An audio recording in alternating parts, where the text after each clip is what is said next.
नमस्कार दोस्तों, आप देख रहे हैं रहस्य के पार और आज इस वीडियो में एक्सप्लेन करेंगे वैम्पायर डायरीज का सीजन 4 का एपिसोड नंबर 14। तो चलिए शुरू करते हैं। शुरू करने से पहले प्लीज गाइस ज्यादा से ज्यादा वीडियो को लाइक कीजिए, दोस्तों के साथ शेयर कीजिए, अगर नए हैं तो चैनल पे सब्सक्राइब कीजिए, जिससे कि मैं ज्यादा से ज्यादा कंटेंट आपके लिए ला सकूं और जोन सी दूसरी सीरीज भी कहेंगे वो भी लाएंगे। तो चलिए शुरू करते हैं एपिसोड नंबर 14 के साथ।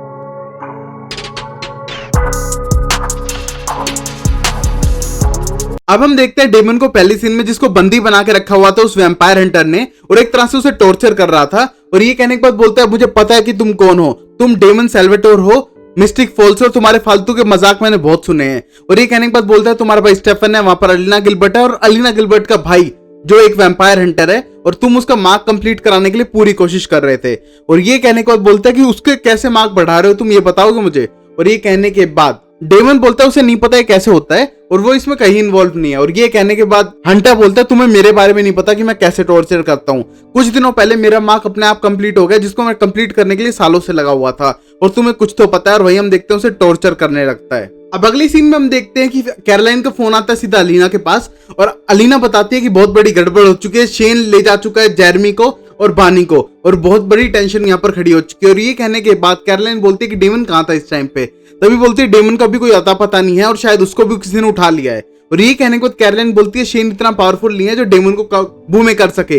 और ये कहने के बाद अलीना बोलती है, हाँ मुझे पता है कि ऐसा नहीं कर सकता, बट शायद वो अकेला नहीं है, उसके पास पूरी टीम है। और मैं बहुत ही ज्यादा सरप्राइज्ड हूं ये सब देख के कि ये सारी प्लान चीज थी और हमें एक तरह से फंसाया जा रहा है। तभी हम देखते हैं ये कहने के बाद कैरोलाइन बोलती है, अगर मैं वहां होती कुछ हेल्प कर सकती थी। और ये कहने के बाद अलीना बोलते, तुम वहां रहते हुए भी हेल्प कर सकती हो, तुम्हें वो तलवार ढूंढनी है जो क्लाउस के पास थी, और उसके ऊपर जो कुछ डायरेक्शनल लिखी हुई है जहां पर हमें केव है वहां पर जाने की, तो प्लीज हमें वो लाके दो।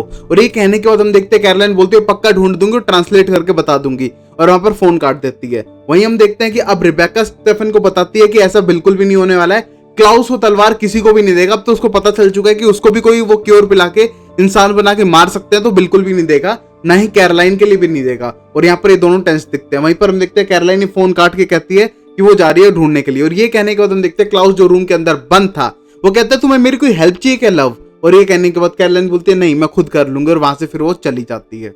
अब हम देखते हैं शेन को, जो दूसरे एक बंदा जो एक विच है उसके साथ उसने बंदी बना के जेरमी और बानी को उन गुफाओं के अंदर ले आए थे। और वहां पर लाने के बाद हम देखते हैं कि विच बोलती है कि इसके आगे मैं नहीं जाने वाला हूं और तुम्हें मुझे अब मेरी डिमांडेड चीज देनी पड़ेगी, और यहाँ पर एंड एट डील। और ये कहने के बाद शेन बोलते हैं, तुम ऐसा नहीं चाहते हो कि तुम भी उस साइलस को जगते हुए देखो, और ये अजूबा होगा, दुनिया की सबसे पावरफुल ओल्ड चीजों में से एक और सबसे ज्यादा पावरफुल। और ये कहने के बाद विच बोलते हैं, मुझे इसमें कोई इंटरेस्ट नहीं है भाई, मुझे जो डील हुई है वो दे दे, मैं ऐसे चला जाऊंगा। तभी हम देखते हैं कि साइलस वो टूम स्टोन निकाल के उसको पकड़ा देता है, और वहीं पर वो जाते समय विच बोलती है, तुम्हारी आत्माओं के लिए मैं जरूर प्रे करूंगा, और वहां से चला जाता है। वहीं हम देखते हैं बानी ये देख के गुस्सा करती है और बोलती है कि तुमने अब तक सिर्फ इसलिए किया इस टूम स्टोन की रखवाली कि इसको किसी विच को दे सको। और ये कहने के बाद गुस्सा करने लगती है। तभी हम देखते हैं शेन बोलता है कि ये टूम स्टोन कैथसिया के ब्लड को कंटेन करता है, और एक तरह से विचेस कम्युनिटी में सबसे ज्यादा पावरफुल सबसे महंगी चीज है। ये दुनिया के सबसे महंगे डायमंड, होप डायमंड से भी ज्यादा इंपॉर्टेंट है उन विचेस के लिए। और ये कहने के बाद हम देखते हैं गुफाओं की कुएं की तरफ देखते हैं जो गुफा के अंदर था, और कहता है इसके अंदर पहले कौन उतरेगा। और ये देख के हम देखते हैं तीनों टेंस्ड हो जाते हैं। फिर हम देखते हैं कि बानी सबसे पहले उतरती है और उसके बाद जेरमी उतरता है, बट बानी उतरते समय उसके हाथ पे चोट लग जाती है, वो थोड़ी सी ऊंचाई से गिर जाती है। तभी हम देखते हैं उसके पूरे हाथ से खून निकलने लगता है, और वहीं हम देखते हैं कि जेरमी उसके हाथ पे पट्टी बांधता है, और वहीं पर हम देखते हैं खून कुछ ज्यादा बह चुका था और जमीन पे भी गिर चुका था। और ये कहते हुए हम जेरमी को बात करते हुए सुनते हैं, जो बानी से पूछता है कि बानी, अगर ये मेरा हंटर्स मार्क कंप्लीट कर देता है और वहां पर पहुंच जाता है साइलस के पास, तो इसको साइलस को जगाने में कोई टाइम नहीं लगेगा और सब कुछ खत्म हो सकता है। और ये कहने के बाद बानी बोलती है, तुम चिंता मत करो, मैं इसको खुद रोकूंगी, अगर ज्यादा प्रॉब्लम हुई तो मैं इसके ऊपर भी अटैक कर सकती हूँ। और ये कहने के बाद जेरमी बोलते, तुम ऐसा मत करना, तुमको एक तरह से ये एक्सप्रेशन मैजिक पे कंट्रोल रहना सिखाता है, वरना तुम खुद भी मर जाओगी। बट ये कहने के बाद बानी बोलती है, अगर तुम्हें या किसी भी मेरे फ्रेंड्स को इसने हार्म करने की कोशिश की तो मैं इसे अपने खुद के हाथों से मार दूंगी। और ये कहने के बाद हम देखते हैं कि वो शेन को उतारने की कोशिश करते हैं और वहां से अंदर की तरफ जाने की कोशिश करते हैं। वही हम देखते हैं जो उसका ब्लड जमीन पे बहुत सारा गिर चुका था, वो नीचे टपक टपक के उस सरफेस के पार जाकर नीचे चला जाता है, जहां पर एक टूम बनी हुई है, और किसी टूम के ऊपर एक इंसान का फिगर है, उसके ऊपर एक ब्लड गिर रहा था, और शायद ये वो साइलस ही है। अब हम देखते हैं कैरोलाइन और टाइलर वो तलवार लेके वापस अलीना के घर पे आ चुके थे, और घर पे आने के बाद हम देखते हैं कि क्लाउस हंसता है और बोलता है कि तुम्हें तलवार क्या एक क्योर तक पहुंचा देगी, ऐसा होना बहुत ही ज्यादा मुश्किल है, और ये कहने के बाद टाइलर बोलते हैं तुम देखो। तो तभी हम देखते हैं उस तलवार के पकड़ने वाले हिस्से पे एक तरह से कोई टेक्स्ट लिखे हुए थे, और ये एक तरह से द डिविंची कोड होता है, मतलब पजल्स में वाली स्क्रिप्टिंग्स। और ये देखने के बाद हम देखते हैं कि कैरोलाइन बोलती ये इसे आराम से सोल्व कर देगी, एक सिर्फ इंटरनेट चाहिए और डिक्शनरी चाहिए। ऊपर से अलीना ने फोटो भेज दिए जितने भी जेरेमी के मार्क्स है बॉडी के ऊपर उसके, और इससे इजी हो जाएगा और आराम से डिक्शनरी लेके ढूंढ लेंगे। और ये कहने के बाद क्लाउस बोलता है कि हाँ तुम आराम से ढूंढ लेना, एरेमिक टू इंग्लिश तुम्हें बहुत सारी डिक्शनरी मिल जाएंगी। और ये सुनने के बाद टाइलर बोलता है एरेमिक क्या है, और ये सुनने के बाद एकदम टेंस हो जाती है। और फिर कैरोलाइन बोलती है ये तो सबसे एशियंट भाषाओं में से एक है, और जिसको यूज हुए सदियां बीत चुकी हैं, और एक तरह की डेड लैंग्वेज है, और इसको बोलना मुश्किल ही नामुमकिन है, और ढूंढने में शायद हफ्ते लग जाएंगे। और ये कहने के बाद क्लाउस बोलता है हाँ अगर तुम्हें इसका ट्रांसलेशन चाहिए तो कम से कम तुम्हें 3-4 महीने लग जाएंगे, और उसके बाद ही तुम ये भाषा के एक एक वर्ड का मीनिंग समझ पाओगे। और ये कहने के बाद क्लाउस बोलता है कि ये जो लैंग्वेज थी वो कैसिया के टाइम की है, और तुम्हें इसकी कोई डिक्शनरी भी जल्दी से मिलने नहीं वाली है। और ये देखने के बाद अब बिल्कुल टेंस्ड हो चुकी थी कैरोलाइन। तभी क्लाउस बोलता है ऐसे बिंतु तर्मा एक, और ये सुनने के बाद बोलता है कि मुझे आती है बोलनी। और ये सुनने के बाद एकदम टेंशन फ्री हो जाती है कैरोलाइन। अब हम देखते हैं कि क्लाउस एक तरह से हेल्प करने लग रहा था, और पुरानी एशियंट भाषा को एक तरह से ट्रांसलेट करके उनको देने लग रहा था। और वहां पर उनके पास जेरेमी के जितने भी फोटोज थे, इंटरनेट था, और वो तलवार के ऊपर से वो देखने के वजह से परफेक्टली वो सॉल्व करते जा रहे थे कि जो क्योर मिलेगा वो हिल के ऊपर मिलेगा, साइलस के पास मिलेगा, उस तक जाना कैसे है। और वहीं पर हम देखते हैं कि बहुत ज्यादा टेंशन बढ़ती जा रही थी जैसे वो जानता जा रहा था उसके बारे में। वहीं पर हम देखते हैं ये सब सिचुएशन पे एट द सेम टाइम हम देखते हैं डेमन को, जिसको जबरदस्ती खींचते हुए लेके जाने लग रहा है वो हंटर। पर वो हंटर से बोलता है डेमन कि तुम्हें मुझसे क्या प्रॉब्लम है, हम साइलस को जगाना ही नहीं चाहते हैं, हम तो सिर्फ वो क्योर चाहते हैं अपने लिए, और हमको किसी से कोई मतलब नहीं है। और ये कहने के बाद हंटर बोलता है कि उसका प्लान क्या है कि वो क्योर ले, सीधा पिलाए उसे साइलस को, और साइलस को मार दे, ये उसकी ड्यूटी है। और ये कहने के बाद डेमन बोलता है इसमें गलती क्या है और प्रॉब्लम क्या है, हमको कोई प्रॉब्लम नहीं है, हम अपने लिए क्योर लेंगे और चले जाएंगे, और तुम साइलस को पिला के मारो तुम्हारी मर्जी है। तभी ये कहने के बाद हंटर बोलता है कि तुम्हें नहीं पता क्योर के बारे में। बोलता है डेमन हाँ मुझे पता तो है, बट तुम बताओ कोई बात और भी है। और ये कहने के बाद हम देखते हैं at the same time clause समझा रहा था, और यहाँ पर हंटर डेमन को समझा रहा था कि सिर्फ एक ही पर्सन के लिए क्योर है और दूसरों के लिए नहीं है। और ये सुनने के बाद सब लोग एकदम टेंस्ड और डिप्रेस हो जाते हैं, क्योंकि इस टाइम पे सब लोग क्योर चाहते थे। रिबेका चाहती थी, डेमन चाहता था, स्टेफन चाहता था, अलीना चाहती थी, बट क्योर सिर्फ एक ही बंदे के लिए। अब हम देखते हैं ये सिचुएशन के बाद सीधा फोन करते हैं कैरोलाइन रिबेका को, और बोलती है कि मैंने तुम्हारी लोकेशन भेज दी है मैप की, और प्लीज तुम उसे देख लेना। इसी टाइम पे जो फोन था वो स्पीकर पे था और सब लोग सुनने लग रहे थे। वहीं पर हम देखते हैं कि क्लाउस बोलता है बहन वहां पर पहुंच गई हो तुम, और सेफ तो हो। और ये कहने के बाद रिबेका बोलती है मुझे तुमसे बात नहीं करनी है भाई, और मुझे जो क्योर ढूंढना है मुझे एक ह्यूमन बन के रहने दो, और तुम्हें हमसे हमेशा प्रॉब्लम होती है अगर हम ह्यूमन भी बनना चाहे या लाइफ में कुछ भी करना चाहे। और ये कहने के बाद क्लाउस बोलता है भाई जो तुम्हारी मर्जी है करो, जब तक मुझे कोई प्रॉब्लम नहीं होगी, जो चाहो तुम करो, और ह्यूमन बनो, जिंदगी जियो और मर जाओ, मुझे कोई मतलब नहीं है। और ये कहते कहते बोलता है कि रिबेका अगर तुम्हें खुशी चाहिए तो सबसे पहले क्योर ढूंढ लो और दूसरों को मत देना, क्योंकि एक ही क्योर है। और ये हम देखते हैं कैरोलाइन और टाइलर एकदम फोन काटने की कोशिश करते हैं, और जैसे ही फोन काटते हैं बट तब तक रिबेका ने बात सुन ली थी। और वहीं हम देखते हैं कि अब क्लाउस खुश होने लग जाता है। अब हम देखते हैं कि वो वापस रास्ते पे जाने लग जाती है रिबेका, और वहीं पर अलीना पूछती है क्या कहा कैरोलाइन ने और क्या क्या बात हुई। और ये कहने के बाद रिबेका बोलती है कुछ बात नहीं, बाद में सिग्नल चला गया था, और वहां से वो मूव करने लगते हैं। और तभी हम देखते हैं कि बहुत गहरी खाई आती है, वहां पर हम देखते हैं तीनों खड़े हो जाते हैं, और वहीं पर रिबेका बोलती है रास्ता यही है जाने का, और यहीं से हम जा सकते हैं। उसी मोमेंट पे हम देखते हैं कि रिबेका बोलती है कि यहाँ से कोई एक पहले जाके देखो।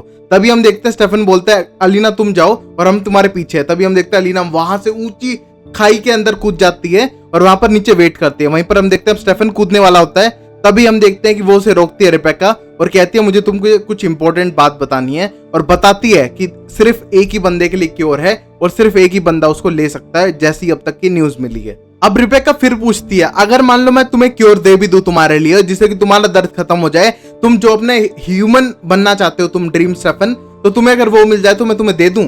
और ये कहने के बाद स्टेफन सोचने लगता है, और तभी रिबेका बोलती है हाँ मुझे पता है, अगर तुम्हारे पास क्योर हो तो तुम अलीना को दे दोगे और खुद पूरी जिंदगी सफर करोगे, इसलिए प्लान चेंज, मैं तुम्हारे साथ नहीं हूं। तभी हम देखते हैं कि वो स्टेफन की गर्दन तोड़ती है और फिर वहां से भाग जाती है। और ये देखती है दूर खड़ी नीचे अलीना, और ये सब देख के शौक हो जाती है कि यहाँ पर हो क्या रहा है। अब हम देखते हैं बानी को और जेरेमी को जो नीचे आ चुके थे और वहां पर ढूंढने लगते हैं। वहीं पर शेन बोलता है यहाँ पर कोई ऐसी चीज होनी चाहिए जो एक तरह से यहाँ पर नेचुरल ना लगे, कुछ अलग, कोई पिक्चर हो, कोई डायग्राम हो या कुछ भी हो। तभी हम देखते हैं उसे एक सर्कल मिलता है और बोलते हैं सर्कल नेचर में अपने आप नहीं मिलता है। और वहां पर वो बानी को और जेरेमी को खड़ा करता है और जेरेमी के मार्क पे बानी का हाथ रखता है और स्पेल करने के लिए कहता है। तभी हम देखते हैं कि बानी अपना पूरा ट्राई करती है और जेरेमी को अजीब सा फील होता है उसकी बॉडी में और उसका मार्क खत्म होने लग जाता है और अपने आप गायब होने लग जाता है। ये देख के देखते हैं कि जो डेमन के साथ हंटर था उसका भी अपने आप मार्क गायब होने लगता है और ये देख के वो हंटर बोलता है शायद जो तुम्हारी विच है वो जादू पूरी तरह से कंप्लीट करने वाली है और ये देख के वहां जल्दी जाने की कोशिश करता है। वहीं पर हम देखते हैं कि जहां पर बानी थी वहां पर पत्थर गिरने लगते हैं और जमीन टूटने लगती है और सब कुछ गिरने लगता है। अब हम देखते हैं कि चोट सिर्फ शेन को लगी थी और वहां पर अब जेरेमी और बानी दोनों सेफ थे और वो अंदर टूम की तरफ जाने लगते हैं जहां का रास्ता अब खुल चुका था। तभी हम देखते हैं जैसे वो जाने लगते हैं शेन उन्हें रोकता है और कहता है कि तुम मुझे हेल्प नहीं करोगे और तभी वो बोलते हैं नहीं हम तुम्हें हेल्प नहीं करेंगे और ये सुन के शेन को बहुत ज्यादा गुस्सा आता है और अब देखते हैं कि जेरेमी और बानी उस गुफा के अंदर चले जाते हैं। अब हम देखते हैं कि स्टेफन होश में आ चुका था और उसके पास अलीना कहीं से चढ़ के ऊपर आ चुकी थी और वहां पर हम देखते हैं कि अब स्टेफन बताता है कि एक ही क्योर है और ये सुनने के बाद अलीना टेंस्ड हो जाती है और कहती है एक ही क्योर है, इसका मतलब ये थोड़ी ना है कि मैं ले लूंगी, कोई और भी मुझसे ज्यादा डिजर्व कर सकता है और टेंस हो जाती है। ये देखने के बाद स्टेफन बोलता है अगर मुझे मिला तो मैं अलीना तुम्हें दे दूंगा। तभी अलीना बताती है जब वो इस पहाड़ से खुद कूदी उसके अंदर एक सेल्फ कॉन्फिडेंस आया और वो शायद वैम्पायर बन के भी अपनी जिंदगी काट लेगी अगर उसके पास क्योर नहीं आया तो भी, और वो इस सिचुएशन से एक तरह से कोप अप कर लेगी और इतनी जरूरत नहीं है अब उसे वैम्पायर से क्योर होने की। और ये बोलने के बाद बोलती है अब तो मेरे बहुत अच्छे दोस्त भी बन चुके हो और ये सुनने के बाद स्टेफन स्माइल करता है, बोलता है दोस्त, चलो सिर्फ दोस्त। और ये कहने के बाद स्टेफन बोलता है कि तुम कैसे डील करोगी कि तुम साइड हो चुकी हो डेमन से, और ये कहने के बाद बोलती है हाँ अभी तो देखना पड़ेगा बट घर जाके इसका जरूर सॉल्यूशन निकालूंगी। और तभी हम देखते हैं बोलती है घर, तुम्हें कुछ याद है स्टेफन, आज या कल के अंदर क्लाउस आजाद हो जाएगा क्योंकि फुल मून है। और ये कहने के बाद टेंस हो जाती है और बोलती है हमें यहाँ से जल्द निकलना पड़ेगा। अब हम अगले सीन में देखते हैं डेमन को जो हंटर के साथ था और उन गुफाओं के अंदर आ चुका था। यहाँ आने के बाद हम देखते हैं कि अब हंटर का प्लान है कि वो डेमन को मार दे क्योंकि वो क्योर सिर्फ साइलस को देके उसे मारना चाहता है। और इस सीन के बाद हम देखते हैं कि वो डेमन की तरफ गोली चलाने की कोशिश करता है बट तभी डेमन बोलता है कि वो क्योर सिर्फ उसे अपनी गर्लफ्रेंड के लिए चाहिए और किसी और के लिए नहीं। और ये कहने के बाद उसकी तरफ जाने लगता है और कहता है कि तुम अगर गन नहीं रखोगे तो मैं तुम्हें मार दूंगा। तभी हम देखते हैं हंटर उसको मारने की पूरी तैयारी कर चुका था बट तभी हम देखते हैं बाहर से आने लगती है रिबेका और उसे देख के बोलता है कि मेरी दोस्त आ रही है और शायद वो तुम्हें मार दे। तभी हम देखते हैं रिबेका की तरफ गन लेके खड़ा हो जाता है और उसके बाद हम देखते हैं रिबेका और उसके बीच में हाथापाई शुरू हो जाती है और रिबेका को गोली मारने के बाद हम देखते हैं कि वो उसके अंदर ग्रेनेड लगा के रिबेका को फाड़ देता है और वहीं पर रिबेका बेहोश हो जाती है, एक तरह से मर जाती है बट पूरी तरह से नहीं। उसी मोमेंट पे हम देखते हैं कि उस पर अटैक करने की कोशिश करता है डेमन बट वो डेमन को भी एक तरह से बांध देता है रिवेन की रस्सियों से जिसका उससे गला लगा हुआ था। तभी हम देखते हैं उसे स्टेफन की आवाज सुनाई देती है जो स्टेफन गुफाओं के अंदर भागते हुए आ रहा था और ये देख के एंटर वहां से भाग जाता है गुफाओं के और अंदर। अब हम देखते हैं कि आने के बाद स्टेफन उसकी और रस्सी तोड़ने की कोशिश करता है और एक तरह से तोड़ता है। अब हम देखते हैं ये सारा सीन देख के डेमन बोलता है तुम मुझे छोड़ो, तुम दोनों अंदर गुफाओं के अंदर जाओ और उस क्योर को जल्दी से जल्दी ले लो वरना कोई और ले लेगा। और इस मोमेंट पे हम देखते हैं कि स्टेफन बोलता है मैं तुम्हें छुड़ाऊंगा और बोलता है अलीना तुम जाओ और हम आते हैं बाद में बट तुम्हें जाना जरूरी है। तभी हम देखते हैं वहां से अलीना चली जाती है गुफाओं के अंदर। अब हम देखते हैं बानी और जेरेमी गुफाओं के अंदर जाते जा रहे थे और तभी हम देखते हैं बानी डिसाइड नहीं कर पाती और कोई रैंडम डायरेक्शन में बोलती है और कहती है मुझे लगता है हमें यहीं जाना चाहिए। तभी हम देखते हैं बानी को अपनी ग्रैम्स नजर आती है जो उसकी दादी थी और वहां पर वो अपनी दादी को देख के खुश होती है और कहती है आप यहाँ क्या कर रही हो। तभी उसकी दादी बोलती है जो लोग मरे होते हैं वो यहाँ पर आराम से तुम्हें मिल सकते हैं और तुम मुझे पाने के इतना पास हो तुम मुझे वापस जिंदा कर सकती हो, बस तुम्हें साइलस को जिंदा करना है। और ये कहने के बाद बानी एग्री करती है कि मैं कुछ भी करूंगी आपको पाने के लिए। और तभी हम देखते हैं जेरेमी को उसकी दादी कहीं नहीं दिखती है बट उसे लगता है वो अपनी दादी से बात कर रही है। तभी जेरेमी बानी को पकड़ता है और कहता है जो तुम देख रही हो वो रियल नहीं है, ये सब साइलस करा रहा है, यहाँ तक का ये सब हेलुसिनेशन है और रियलिटी नहीं है। और ये देखने के बाद हम देखते हैं बानी होश में आती है और कहती है हाँ ये रियलिटी नहीं है और शायद शेन के साथ भी यही हुआ होगा, इस वजह से वो पूरी तरह से उसके कंट्रोल में था। और ये कहने के बाद हम देखते हैं होश में आ चुकी थी और आगे की तरफ बढ़ती है और अब साइलस को अपने दिमाग से दूर रखने की कोशिश कर रही थी। अब वहीं हम देखते हैं कि अब डेमन आजाद हो चुका था उन रस्सियों से बट वो बहुत ज्यादा वीक पड़ चुका था और वो स्टेफन से बोलता है तुम जाओ और अलीना की हेल्प करो और उसको क्योर चाहिए। और ये कहने के बाद स्टेफन बोलते हैं बात चेंज हो चुकी है और शायद अब अलीना चेंज हो चुके तो इसकी टेंशन मत लो और हम यहाँ से वो क्योर लेके चले जाएंगे। और ये कहने के बाद डेमन को गुस्सा आता है और कहता है नहीं तुम्हें अलीना के लिए क्योर लेना ही होगा क्योंकि वो ह्यूमन बनना चाहती है, चाहे वो मैं ना चाहता हूँ बट वो उसकी चॉइस है। और ये कहने के बाद हम देखते हैं कि वो उसे अंदर भेजने लगता है। वहीं हम देखते हैं अलीना बहुत ज्यादा कंफ्यूज थी कि किस तरफ जाना है उन गुफाओं के अंदर और वहीं पर हम देखते हैं अलीना को आवाजें सुनाई देती है उसके नाम की जिस तरह उसे कोई बुला रहा हो अलीना। और ये देख के वो चारों तरफ देखने लगती है, उसे लगता है कोई है बट उसे कोई दिखता नहीं है। तभी हम देखते हैं उसके सामने कोई आके खड़ा होता है और ये देख के अलीना को बहुत गुस्सा आता है और कहती है कि तुम यहाँ क्या कर रही हो, बट अलीना के ऊपर कोई हावी पड़ जाता है वो, और वो उसे एक तरह से मार देता है। अब हम देखते हैं स्टेफन भी गुफाओं के अंदर आ गया था और उसे दिखता है सीधा शेन, और शेन को देख के बोलता है कि तुमने बानी और जेरमी के साथ क्या किया, और वो बोलता है मैंने उनके साथ कुछ नहीं किया, वो अंदर गए हुए हैं और प्लीज मुझे भी अंदर ले चलो। और ये कहने के बाद बोलता है मैं यहाँ कुछ नहीं चाहता हूँ, मैं ना क्योर चाहता हूँ, सिर्फ मैं चाहता हूँ कि मेरी फैमिली वापस आ जाए। और ये कहने के बाद स्टेफन बोलता है अब पता चला फैमिली को खोने का गम क्या है, और उसे वहीं पर छोड़ के वहां से चला जाता है। तभी हम देखते हैं उसे अपनी वाइफ के फिर से विजन्स दिखने लगते हैं, जिसको देख के वो खुश भी होता है, बट रियलिटी में ये सब फेक था। फिर हम देखते हैं जेरमी और बानी एक साथ पहुंच चुके थे उस टूम के अंदर, और वो एक साथ अंदर जाते हैं, देखते हैं किसी की बड़ी सी टूम रखी हुई है। वहां पर हम देखते हैं कि उस टूम के हाथ में एक बॉक्स है, और ये देखकर जेरमी बोलता है बस इतना सा बॉक्स, इतने बॉक्स से पूरे दुनिया भर के वैम्पायर कैसे क्योर हो पाएंगे। और अब बानी समझती है और बोलती है हाँ ये पूरी दुनिया के लिए नहीं है, स्पेसिफिक लोगों के लिए है। और ये कहने के बाद हम देखते हैं कि वो उसका हाथ से बॉक्स लेने की कोशिश करते हैं, बट एक तरह से वो स्ट्रक्चर टूटता ही नहीं, वो एक तरह से स्ट्रक्ड बॉडी थी और उन्हें लगता है कि ये पत्थर की बनी हुई है, और वो उसे तोड़ने की कोशिश करते हैं। और तभी हम देखते हैं कि अब बानी को समझ आ रहा था, और बोलती है ऐसे कि ये कोई स्ट्रक्चर या फिर मूर्ति नहीं है, ये साइलस है, पूरी तरह से जम चुका है 2000 साल से जमे होने की वजह से, और इसके हाथ से छूने की कोशिश करना भी बेकार है क्योंकि ये नहीं टूटेगा, और उसको उसके हाथ से क्योर लेने के लिए उसे उठाना ही पड़ेगा, और बिना उठाए या बिना उसे ब्लड फीड करे यहाँ पे ये क्योर लेना नामुमकिन है। तभी हम देखते हैं जेरमी हार नहीं मानता और उसे पत्थरों से तोड़ने लगता है, बट वहीं पर बानी बोलती है ये कोई भी चीज काम नहीं करनी पड़ेगी, हमें कोई और रास्ता ढूंढना पड़ेगा जिससे हम उसको उठाए भी ना और हमें क्योर मिल जाए। और ये बोलने के बाद सोचने लगती है। तभी हम देखते हैं बानी टेंस हो जाती है इसके बारे में, और तभी हम देखते हैं बानी को पीछे से कोई स्टैब कर देता है, और स्टैब करने के बाद जेरमी से बोलता है बड़ी तुम्हें अपने विच दोस्त की बात मान लेनी चाहिए और हमें इसे उठाना ही पड़ेगा। तभी हम देखते हैं कि अपना हाथ काट के साइलस की जो स्ट्रक्चर था उसके ऊपर अपना ब्लड टपकाने लगता है, और ये देखकर जेरेमी बोलता है मैं ऐसा होने नहीं दूंगा और इसको बिल्कुल भी नहीं उठने दूंगा, उससे लड़ने लग जाता है। तभी हम देखते हैं कि हंटर बोलता है हम एक ही साइड है, हम हंटर्स हैं। तभी हम देखते हैं कि जेरेमी बोलता है तुमने मेरे दोस्त को हार्म करने की कोशिश की है और मैं ऐसा नहीं होने दूंगा, और दोनों के बीच में लड़ाई शुरू हो जाती है। और वहां हम देखते हैं कि हंटर ज्यादा पावरफुल था, बट जेरेमी उससे डट के लड़ता है अपने दोस्त के लिए। आखिरी में हम देखते हैं कि जेरेमी हार जाता है और जमीन पे गिरता है, और ये देखकर हंटर अपना चाकू निकालता है और कहता है बड़ी मैं तुम्हारे खिलाफ नहीं हूं, बट मुझे साइलस को जगाना है और फिर उसे मार डालना है। और ये कहने के बाद हम देखते हैं शायद उसे अटैक करने की कोशिश करता है, पर जैसे ही वो फिर से कोशिश करे तभी हम देखते हैं कि वहां पर आ जाती है अलीना और उसे काटने की कोशिश करती है और एक तरह से हंटर को जान से मारने की कोशिश करती है।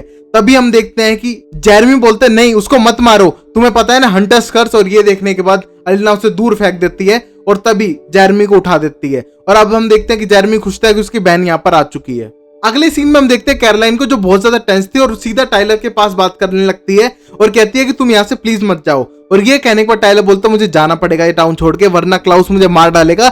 आज या कल में आजाद हो जाएगा फुल मून के ऊपर, और पहला इसका शिकार मैं हूं क्योंकि इसके भाई बहन मर चुके हैं, इसके पास कोई रीजन नहीं है और इसे लगता है कि हम इसे वो क्योर पिला देंगे और ये सबसे पहले मुझे मारेगा। तभी हम देखते हैं कैरोलाइन इमोशनल हो जाती है और कहती है कि वो क्लाउस को समझाएगी कि हम उसे हार्म नहीं करेंगे बट वो तुम्हें जान से ना मारे। तभी हम देखते हैं ये कहने के बाद वो बोलता है नहीं मानने वाला तुम्हारी कैरोलाइन वो, और वो शायद मुझे सबसे पहले मार देगा। और ये कहने के बाद हम देखते हैं कैरोलाइन उसे बात करने के लिए जाती है और क्लाउस को समझाने की कोशिश करती है कि तुम प्लीज टाइलर की जिंदगी छोड़ दो, एक उसकी लाइफ बख्श दो और प्लीज मैं रिक्वेस्ट करती हूँ। तभी हम देखते हैं ये कहने के बाद बोलता है नहीं मैं बिल्कुल भी ऐसा नहीं करने वाला हूँ, और उसकी जिंदगी तो मेरा पहला मकसद है उसे मारना, और उसने मेरे हाइब्रिड को मरवाया है और मेरी पूरी फैमिली डिस्ट्रॉय करने की कोशिश की, मैं उसे नहीं छोड़ूंगा। और ये कहने के बाद हमें देखते हैं कैरोलाइन बहुत ज्यादा इमोशनल होती है और कहती है प्लीज मेरे लिए छोड़ दो, मेरे लिए 1% भी अगर तुम्हारा प्यार है तुम उसे छोड़ दोगे। और ये कहने के बाद टेंस हो जाती है। तभी क्लाउस पूछता है तुम्हें पता है क्योर सिर्फ एक ही है, अगर तुम चाहती तो तुम लेती। और ये कहने के बाद हम देखते हैं कैरोलाइन चुप हो जाती है। वहीं क्लाउस बोलता है तुम नहीं लेती, तुम पसंद करती हो जो तुम हो और तुम्हें मैं भी पसंद हूं मुझे पता है। और ये कहने के बाद कैरोलाइन बोलती है अगर तुम ऐसा भी सोचते हो तो भी तुम टाइलर को बख्श दो प्लीज। और ये कहने के बाद हम देखते हैं कि क्लाउस बोलता है अच्छा चलो मैंने उसे बख्शा सिर्फ तुम्हारे कहने पे क्योंकि मैं तुम्हें प्यार करता हूं। और ये कहने के बाद बोलता है तुम टाइलर को जाके साफ साफ बोल दो जितनी दूर हो सके टाउन छोड़ के जितनी जल्दी हो सके जाए, कहीं छुप जाए जहां पर मैं उसे ढूंढ ना पाऊं। अगर वो मुझे मिला या फिर मैंने उसे ढूंढा तो मैं उसे मार डालूंगा। और ये कहने के बाद हम देखते हैं कि कैरोलाइन बोलती है प्लीज छोड़ दो और खुश हो जाती है कि तुम उसे उसकी जान बख्श रहे हो, थैंक्स अलॉट। और ये कहने के बाद वहां से जाने लगती है और सीधा जाके टाइलर को बताना चाहते हैं कि तुम ये टाउन छोड़ के हमेशा हमेशा के लिए चले जाओ। और जाते समय हम देखते हैं क्लाउस फिर बोलता है, वो कहता है कि मैं उसे फिर से ढूंढने की कोशिश करूंगा और जैसे ही वो मुझे मिलेगा मैं उसे जान से मार दूंगा। और ये देखकर हम देखते हैं कि कैरोलाइन बहुत बुरी तरह से टेंस हो जाती है कि वो उसे जान से मारने वाला है। अब हम देखते हैं शाम हो चुकी थी और वो टाइलर से मिलती है और टाइलर से मिलने के बाद बहुत ज्यादा टेंस हो जाती है और रोने सी लग जाती है। और ये सीन देख के हम देखते हैं कि टाइलर बोलता है मुझे जाना ही पड़ेगा अगर मुझे मेरी जिंदगी बचानी है और तुम्हें खुश देखना है तो। और ये देख के हम देखते हैं कि कैरोलाइन बोलती है तुम प्लीज मत जाओ, अब मैं तुम्हारे बगैर जीऊंगी कैसे, मेरे साथ तुम ही हो। और ये कहने के बाद बहुत ज्यादा इमोशनल हो जाती है।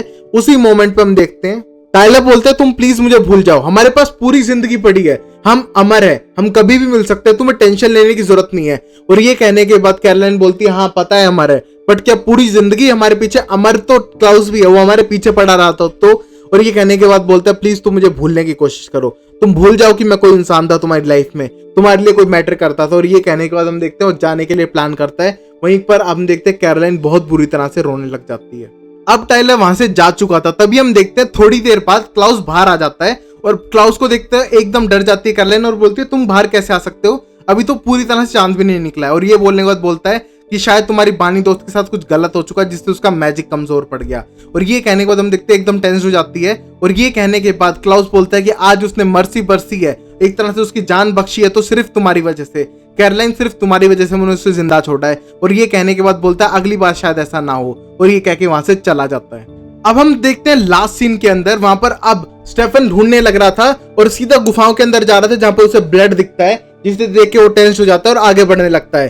तभी हम देखते हैं जैसे ही वो आगे बढ़ते बढ़ते जाता है वहां पर उसे अलीना दिखती है जो जमीन पे पड़ी हुई थी और उसके सर पे चोट लगी थी। वहीं पर हम देखते हैं अलीना उससे बोलती है कि तुम जल्दी आगे जाओ, वो यहाँ पर आ चुकी है। और ये कहने के बाद हम देखते हैं कि स्टेफन समझ जाता है और अंदर जाने की कोशिश करता है। और हम देखते हैं जो दूसरी अलीना कोई और नहीं कैथरीन है, वो जेरेमी के पास थी और वो जेरेमी को ऐसा ही लग रहा था कि वो उसकी बहन है। और वहां पर वो बोलता है उससे कि अलीना जल्दी से हेल्प करो और बानी को अपना ब्लड फीड करो जिससे वो सही हो सके।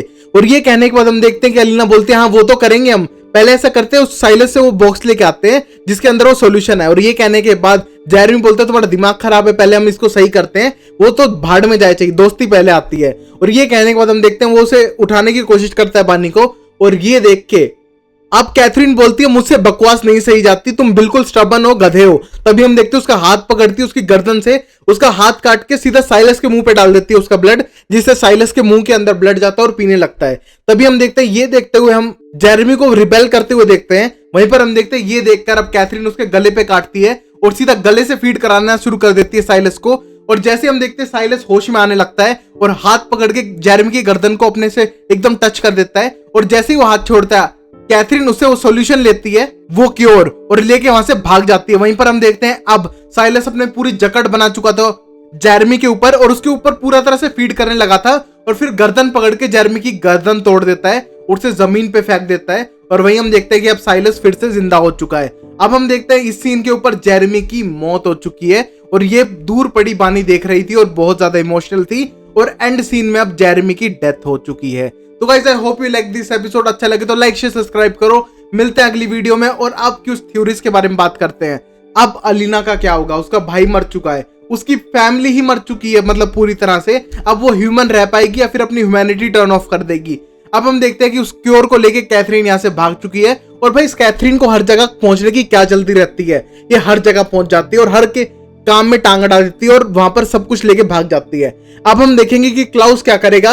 अब टाइलर तो जा चुका है और शायद वो कैरोलाइन पे लाइन मारने की कोशिश करे। वहीं अब हम देखेंगे बानी की भी तो मौत नहीं हो जाती इस गुफा के अंदर। और हम देखेंगे कि दोनों भाइयों के बीच में बॉन्डिंग कैसी होती है। और सबसे बड़ा क्वेश्चन, अब साइलस खड़ा हो चुका है, वापस इस दुनिया में आ चुका है और सब लोगों को शायद मार डालेगा। तो यहीं पर एपिसोड एंड करते हैं। अपना ख्याल रखो, साइलस तो इनको मारता रहेगा, अपना ख्याल रखो, घर पे रहो, कोरोना वायरस से सेफ रहो। मिलते हैं अगली वीडियो में, तब तक के लिए लाइक शेयर सब्सक्राइब करो, घर पे रहो, be safe and tata and bye bye.